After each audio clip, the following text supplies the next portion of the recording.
Mercredi 18 mars 2020, le journal de Zaïre TV, les titres. Le Bénin est de plein pied dans la lutte contre le coronavirus. Retour sur les décisions du Conseil extraordinaire des ministres de ce mardi dans cette édition. Les communales de 2019 sont au menu de cette édition avec l'éventualité du positionnement du maire de Boycon, Luc Atropo, à Cotonou. Le concours d'art oratoire Je maîtrise les tests de mon pays sera également au menu de cette édition.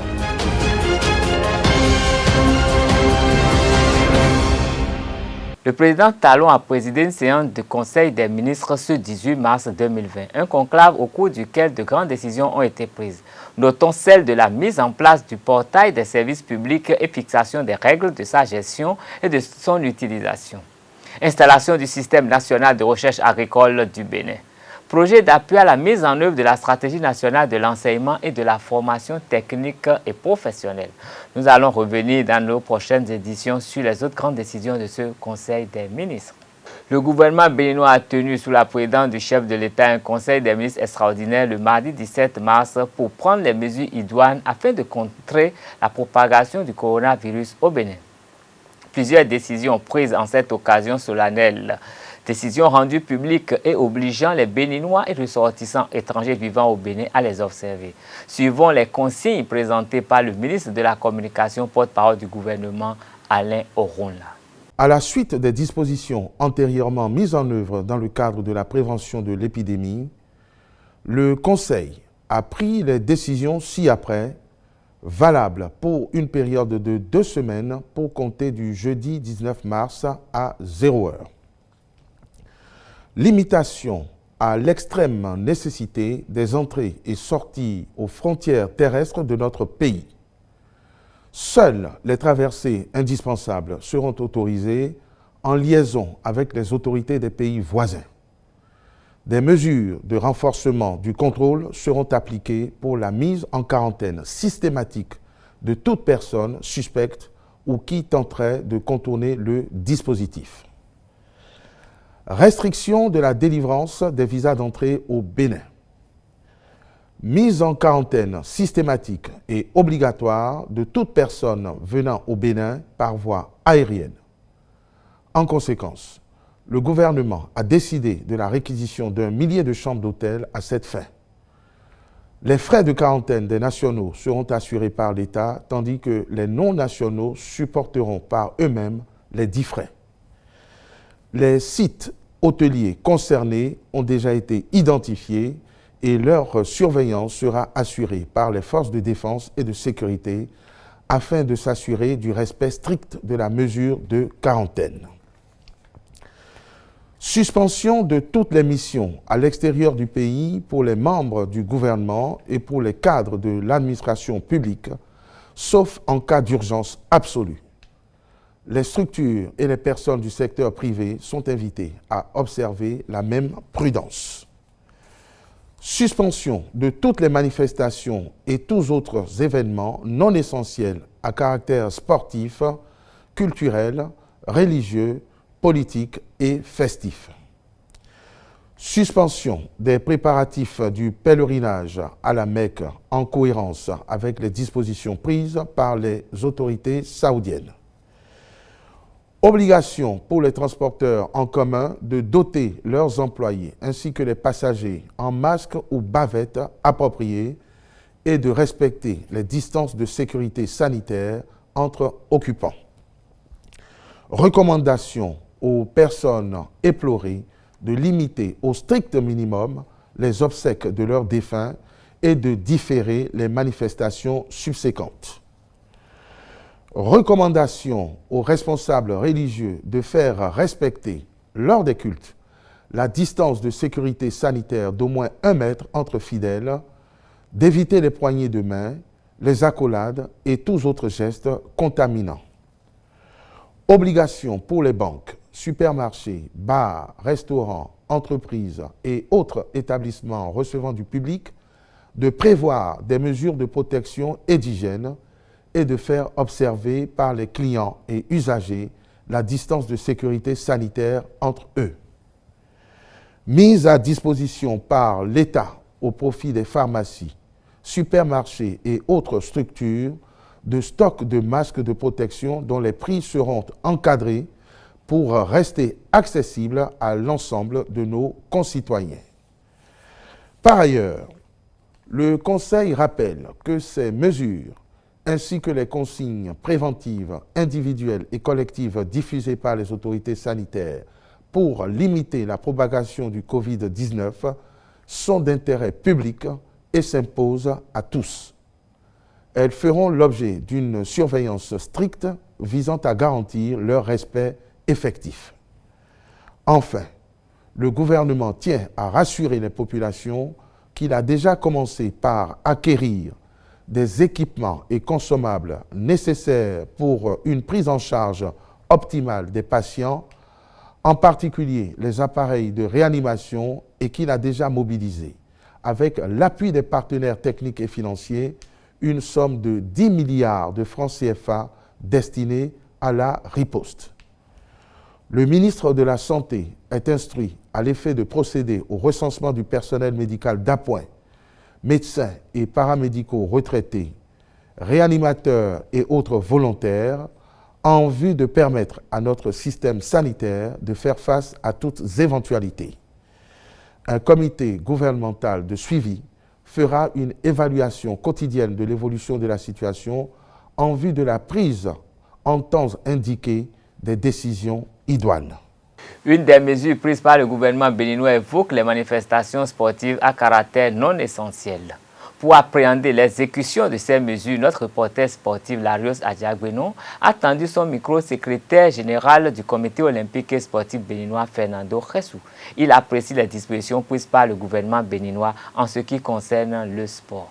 D'abord, le comité national olympique et sportif béninois n'a pas à prendre un leadership de façon particulière en la matière. Le Conseil des ministres s'est réuni, le Conseil a pris une décision. En parlant de manifestations non essentielles, nous ne sommes pas véritablement situés. Et il revient au ministère en charge des sports de dire clairement les choses. Est-ce qu'on continue avec les manifestations sportives? Est-ce qu'on ne continue pas avec les manifestations sportives? Ou bien, étant entendu que les championnats constituent des compétitions statutaires, à notre avis, ce sont des compétitions essentielles. Est-ce que ça veut dire qu'on continue avec les championnats? Les différentes éditions des championnats nationaux, pour ce qui concerne le football, c'est la Vitalor Ligue 1, la Vitalor Ligue 2, la Ligue 3. Pour ce qui concerne les autres disciplines sportives, ce sont les championnats ou les différentes coupes qui sont des manifestations statutaires et donc essentielles. Est-ce que pour le gouvernement, ce qui n'est pas essentiel, c'est par exemple ceux qui vont se retrouver tous les samedis, tous les dimanches au stade de l'Amitié pour faire leur jogging, parce qu'il faut avouer qu'il y a beaucoup de monde qui se côtoie, etc., etc. Bon, bref, pour mettre de l'ordre dans tout ça, il va falloir une intervention du ministère en charge des sports. Et le ministère en charge des sports pourrait faire appel au Comité national olympique et sportif béninois qui se fera le devoir de se mettre à ses côtés pour essayer de conduire les choses. Pour freiner la propagation du Covid-19, les événements sportifs sont suspendus, reportés ou carrément annulés à travers le monde par les fédérations nationales et internationales. À 4 mois environ des Jeux olympiques de Tokyo 2020, le Comité olympique international CIO envisage-t-il un report ou une annulation des prochaines Olympiades? Le secrétaire général du CNSBN, Fernando Khessou, répond. Ah non, personne n'a jamais dit que les Jeux olympiques seront reportés. D'abord, les Jeux olympiques auront lieu en juillet. C'est en juillet, hein? Fin juillet, début août. À partir de cet instant, qui nous dit que cette pandémie va continuer jusqu'à cette date-là? Là où les Jeux ont pris un coup, c'est dans le processus de qualification, puisque pratiquement toutes les épreuves de qualification qui doivent se tenir en Afrique sont en train d'être annulées les unes après les autres. On a eu les athlètes de la Fédération béninoise de lutte qui étaient au Maroc. Ils sont rentrés sans avoir fait la compétition pour laquelle ils étaient partis. Il y a les championnats d'Afrique d'athlétisme qui auront lieu en Algérie. Est-ce que ces championnats pourront tenir? Le problème se pose dans la mesure où les athlètes, pour la plupart d'élite d'Afrique, vivent en Europe ou ailleurs dans le monde. Or, aujourd'hui, il est un secret de polichinelle que l'épicentre du phénomène que nous vivons a quitté la Chine pour se retrouver en Europe, en Italie, au Portugal, en Espagne, en Belgique, en France. Et c'est dans ces pays que se trouvent la plupart des athlètes de notre continent. Voyez-vous. Donc, de ce point de vue-là, il y a un problème, mais jusqu'à preuve du contraire, les organisateurs des Jeux olympiques de Tokyo n'ont jamais pensé un seul instant à un report ou à une annulation des Jeux olympiques de 2020. D'ailleurs, la flamme olympique a déjà été allumée la semaine dernière, comme pour vous dire que le top est donné. Cette flamme fera le tour du monde jusqu'à Tokyo, où elle sera définitivement installée. Notons que le recteur de l'université d'Abomey-Calavi vient d'interdire toute manifestation qui rassemble plus de 50 personnes sur le campus de l'UAC. Je vous livre l'intégralité de sa note de service. Dans le cadre des mesures relatives à la lutte contre la propagation du coronavirus COVID-19, il est porté à la connaissance de la communauté universitaire que les manifestations de plus de 50 personnes sont désormais interdites sur les différents campus de l'université d'Abomey-Calavi jusqu'à nouvel ordre. Signé le recteur, le professeur Massim Dacruz. La pandémie du coronavirus ne freine pas le processus électoral en cours au Bénin. La candidature de l'actuel maire de la ville de Boycon, Luc Atropo, est annoncée à Cotonou pour les communales du 17 mai prochain.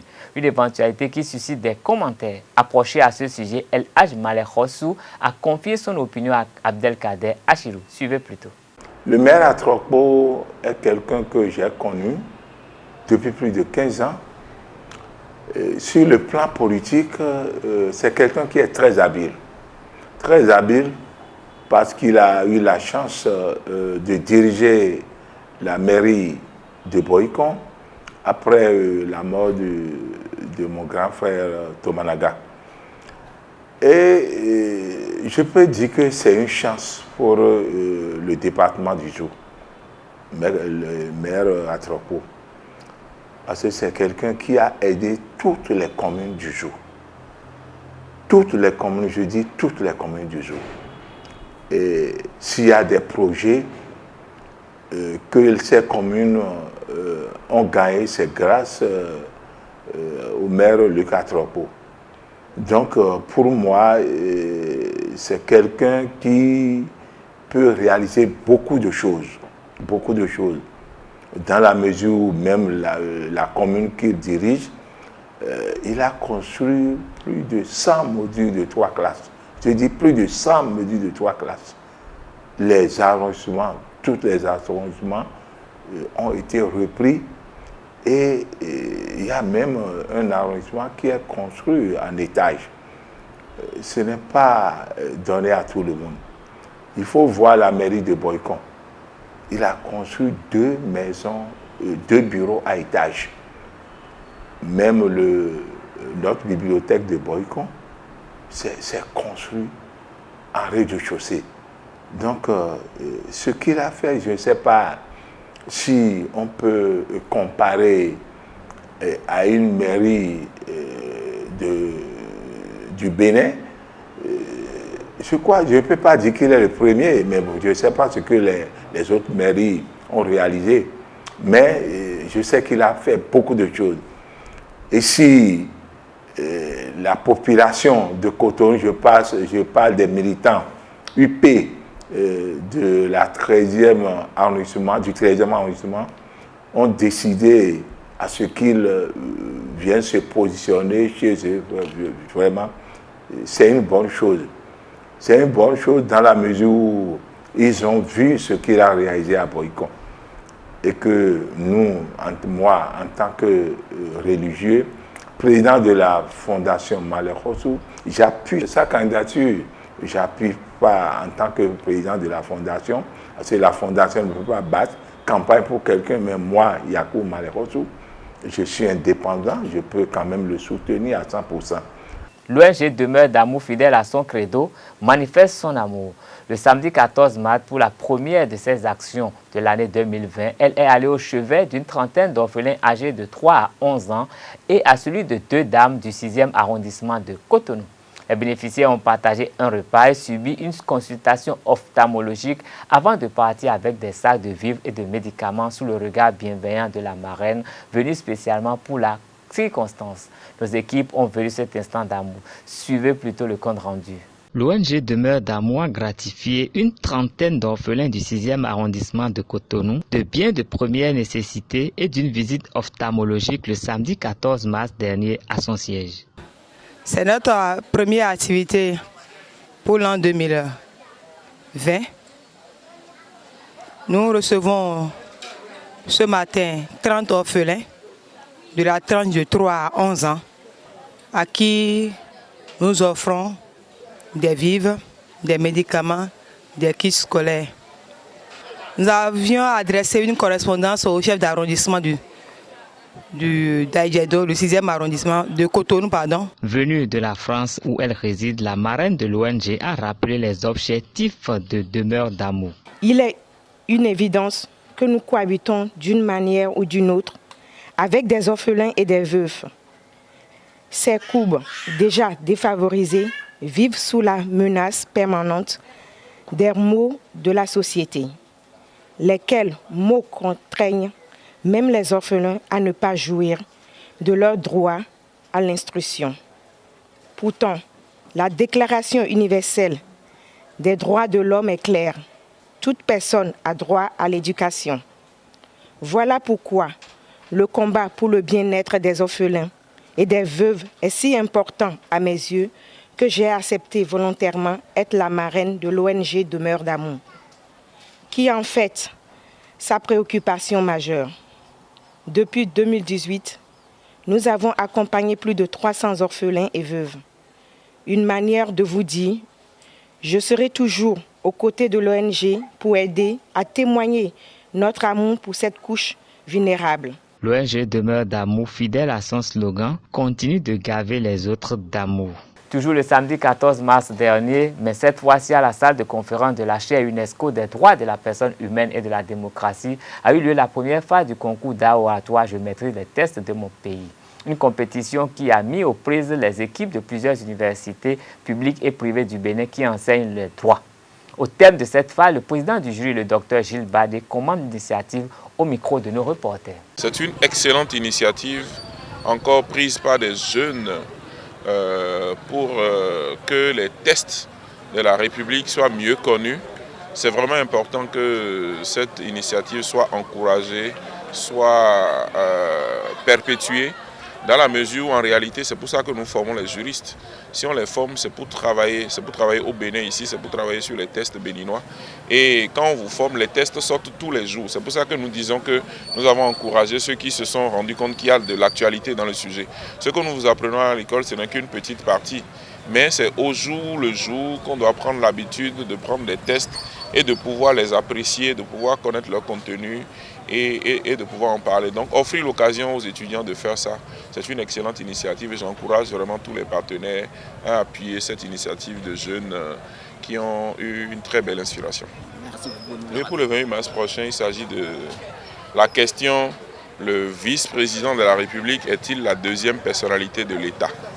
C'est sur cette thématique que les différentes équipes qualifiées vont réfléchir et le jury avisera compte tenu des travaux qu'ils vont déposer et de la démonstration qu'ils vont faire devant le public. Les recettes qui ont marché aujourd'hui, c'est